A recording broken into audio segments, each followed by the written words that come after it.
A best-selling Vancouver author has launched a class action lawsuit against Nvidia, Meta, and two other tech giants. So MacKinnon claims that books he and other Canadian authors wrote were illegally used to train artificial intelligence models. Karin, can you give us a bit more details about what happened with this? Right, and so these class actions filed in BC Supreme Court, MacKinnon, the author of the 100-Mile Diet, among other books, claim on behalf of all Canadian authors that thousands of books were used illegally, without their permission and without licensing, and fed into these large language models used by companies like Nvidia, like Meta, to create their artificial intelligence, which is then used to sell products on the marketplace. And they're saying that's not right, that this is against copyright and that they deserve compensation for this.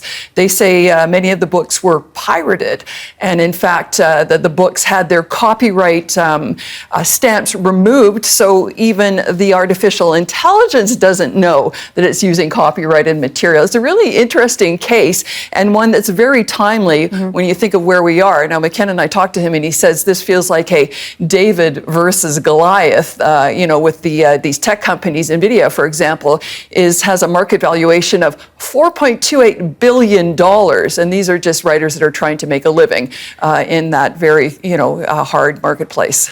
Now, I understand there was also a similar case that happened in San Francisco. What can you tell us about that? Right. So American law doesn't necessarily inform what's going to happen in Canada. And of course, these cases have to be certified as a class action first before they can move ahead here in Canada. But in the States, what a judge in San Francisco said was that it was okay for these tech companies to use copyrighted material because the end product was something that was completely unique. Therefore, it falls under what they call the fair use guidelines.